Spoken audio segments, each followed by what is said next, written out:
Welcome, everyone. I want to welcome you all to this conversation with the creative team behind ENCANTO. Before we get started, I just want to give a huge thank you to all of our friends at Walt Disney Animation Studios for making this conversation today possible. It is my pleasure to introduce and welcome our moderator, Scott Manz. Scott is a longtime member of the p.g.a. and was a producer for Access Hollywood from 2000 to 2018. Currently, Scott is the contributing film critic for KTLA TV, and he is the host of For Your Consideration and You Know That Scene. Scott, I will turn it over to you to introduce our panelists.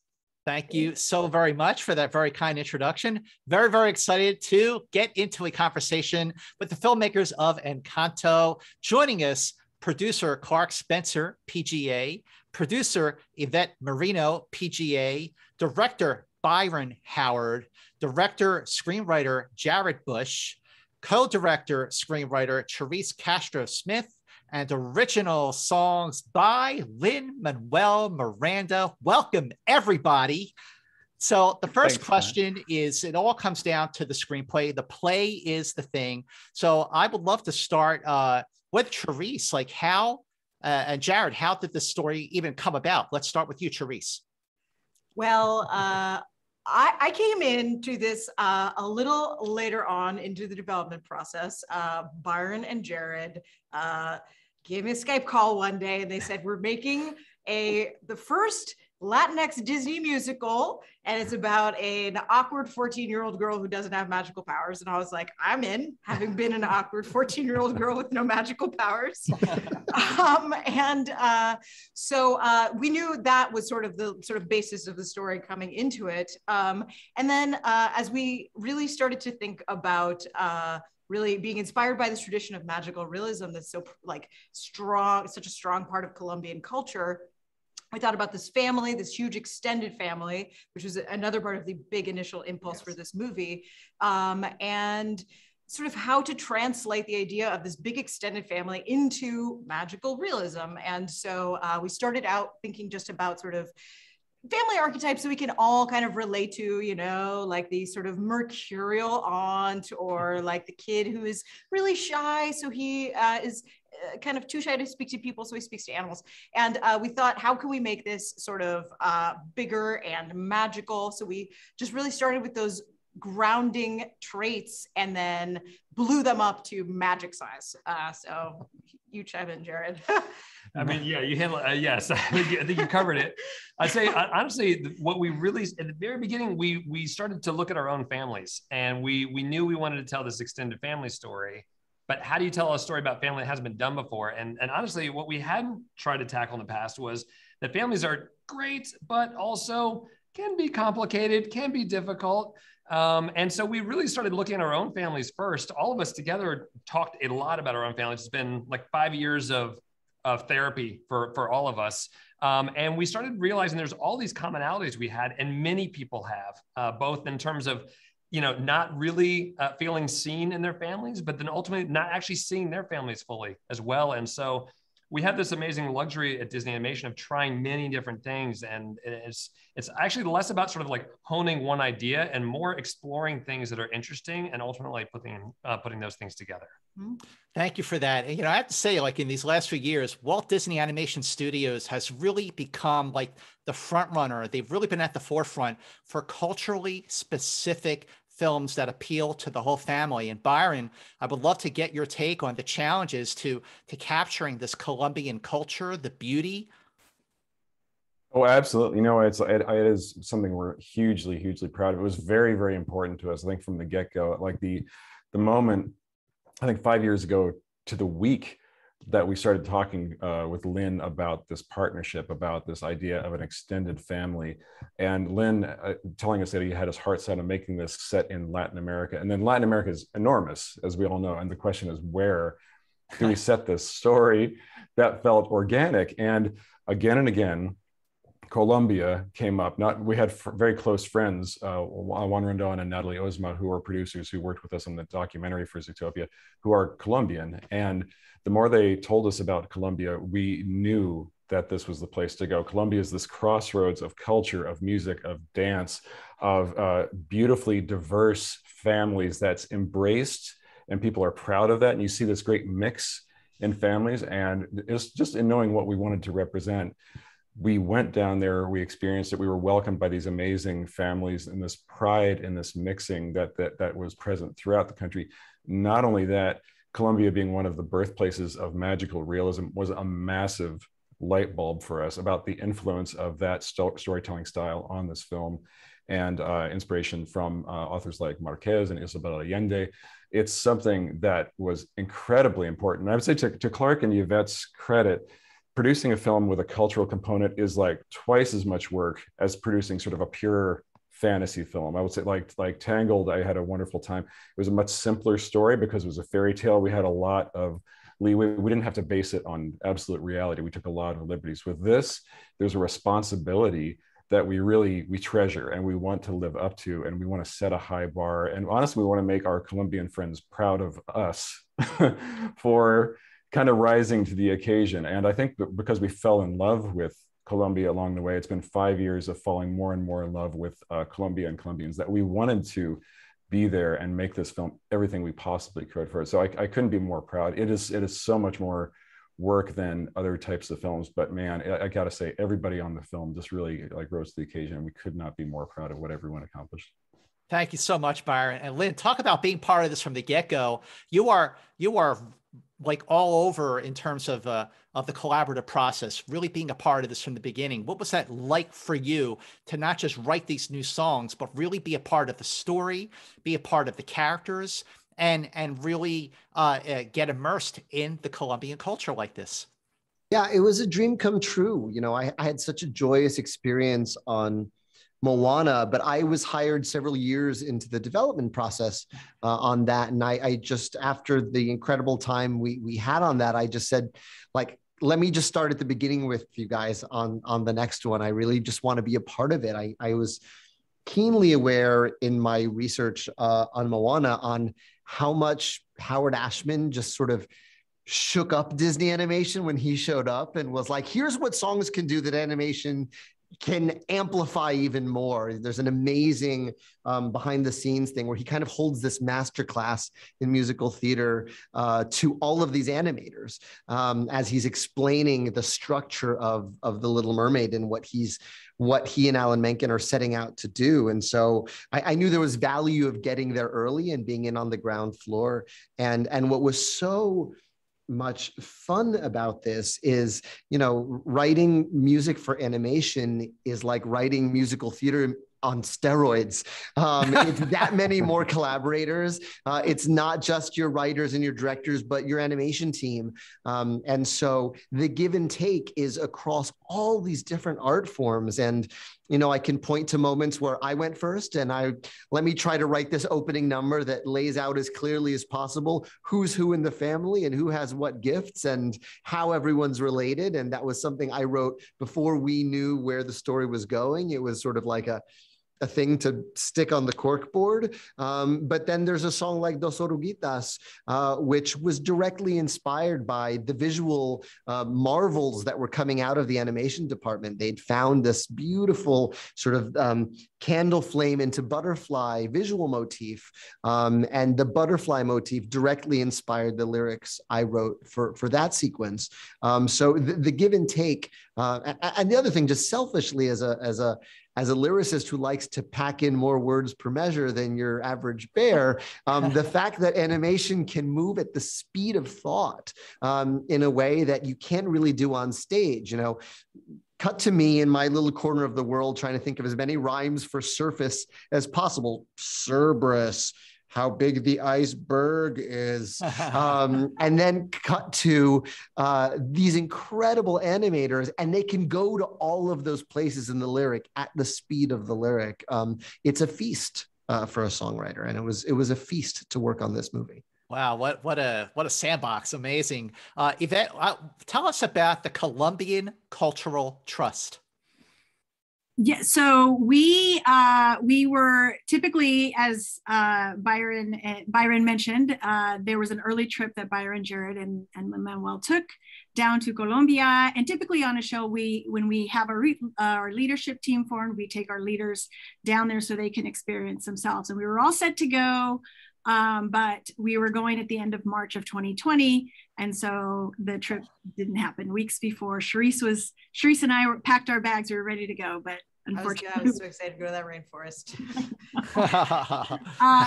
But we knew in that moment when it was clear we weren't going to be able to go, we need to, because we couldn't go to Colombia, we need to bring as much of Colombia as we could to us and to the team.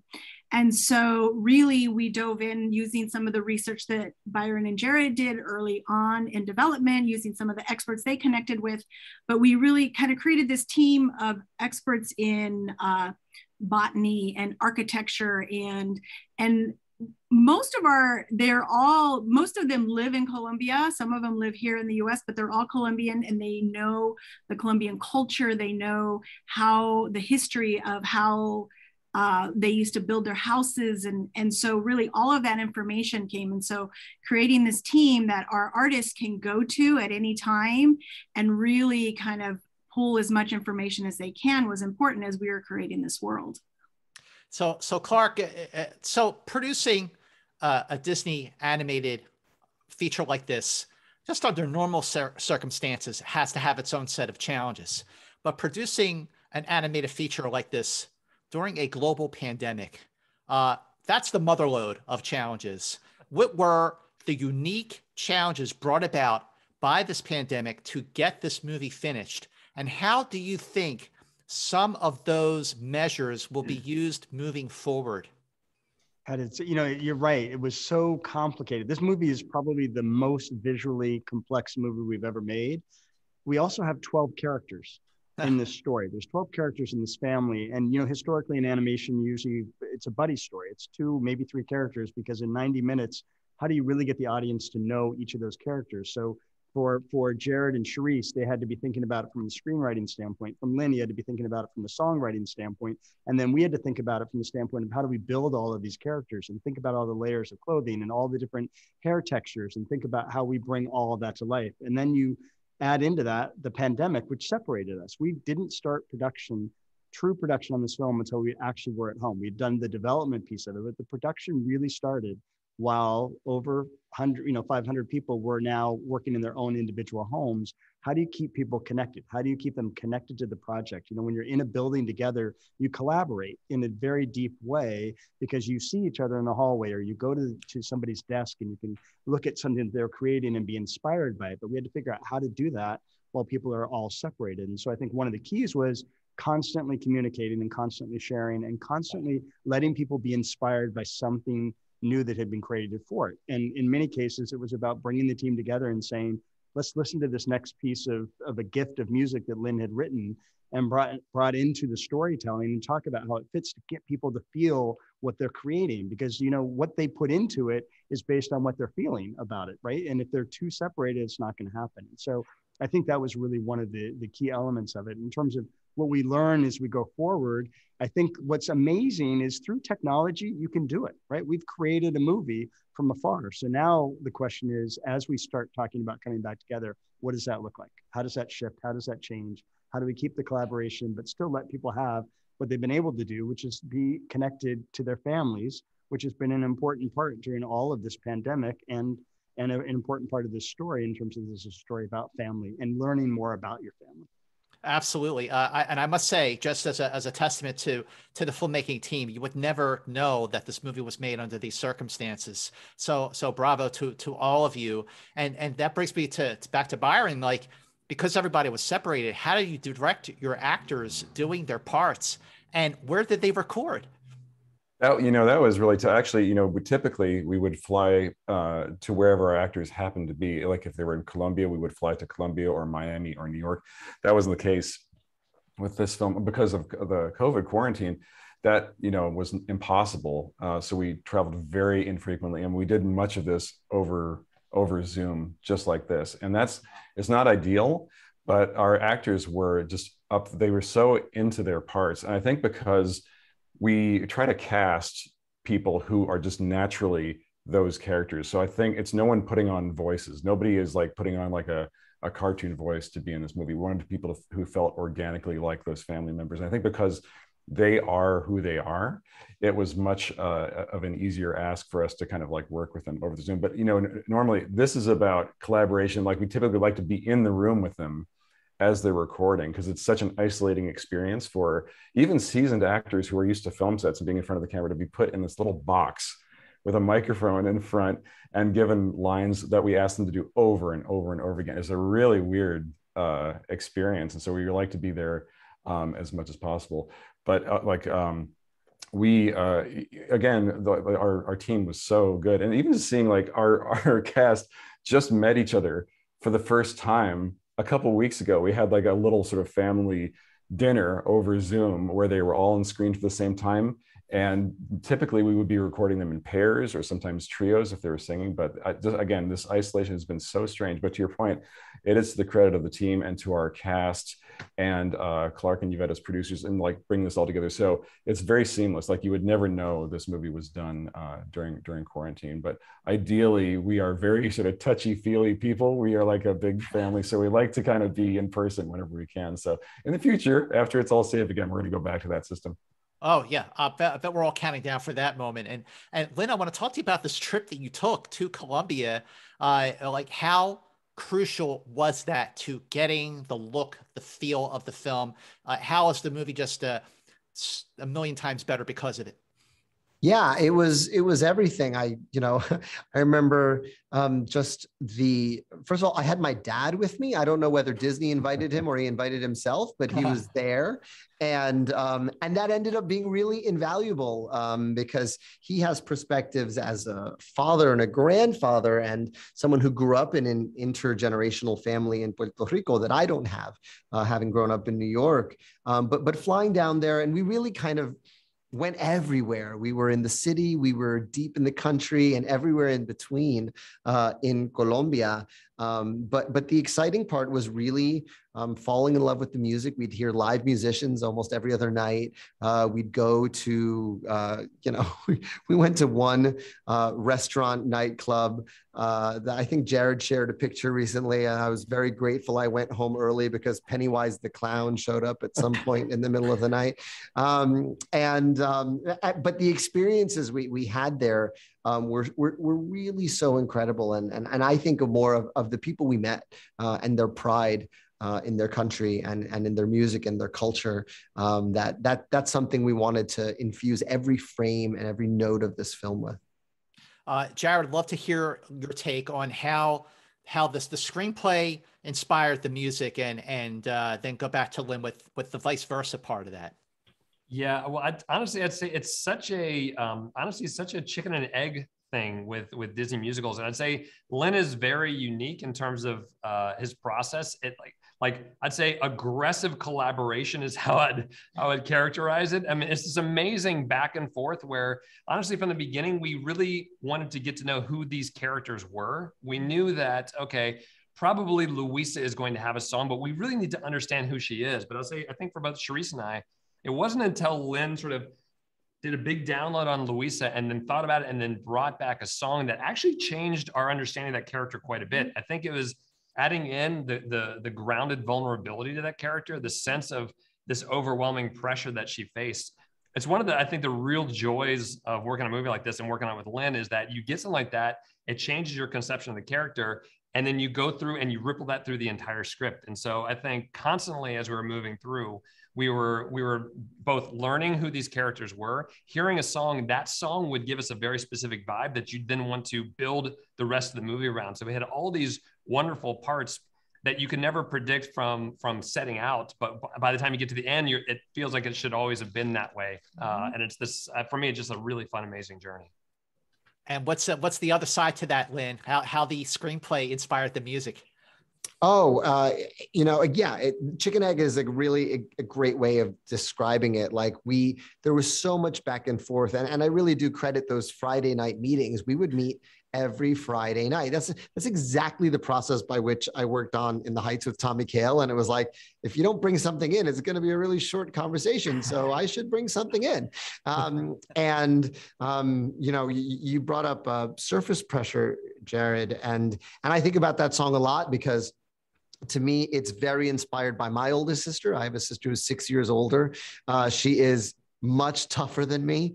And yet I know the secret that she's actually the easiest crier in the family. She's the worst liar in the family. And so I was really inspired by trying to write a song that was like as tough and as cool as a Disney song has ever been, and then exposing sort of the soft underbelly and the great sensitivity that all of that exterior is protecting. And so that was a really fun one to write, but I can think of just as many instances where, you know, Jared and Charise's insights on these characters would inform how I would write them. Often they would go write sort of paragraphs or monologues that I would then musicalize.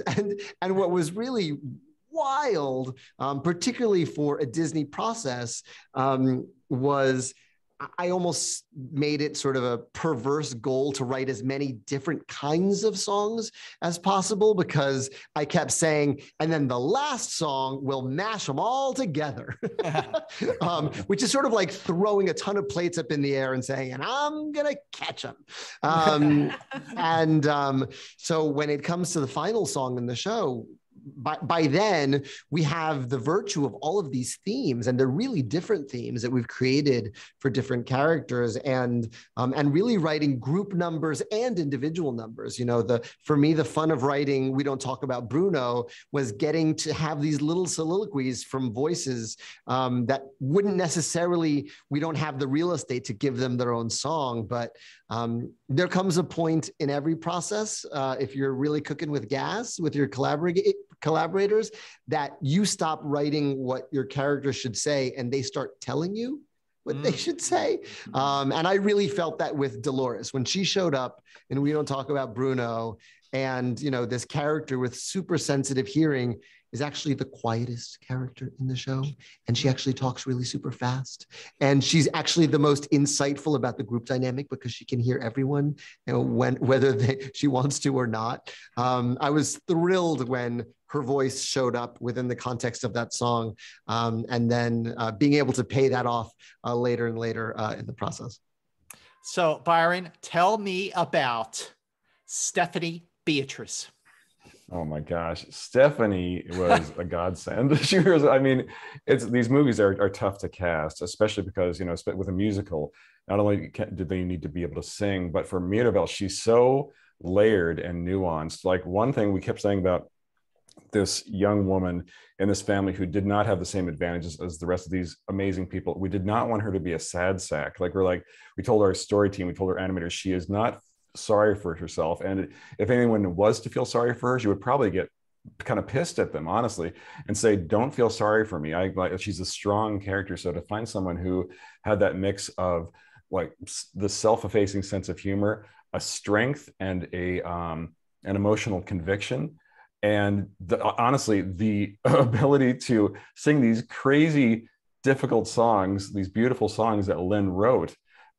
Mirabel has the range that Stephanie brought to the role, and I think what was being asked of her musically was enormous, really, really enormous. I mean, like the last couple of days, we've been watching kind of pieces of the film, especially Stephanie's performances, all kind of married up next to each other. And she's funny, she's real, she's vulnerable, and she's tragic and passionate all at the same time. And it was a huge. Stephanie didn't even come in for the Mirabel role; she was reading for another role. But I think as soon as we all heard her, she's so different from who she plays.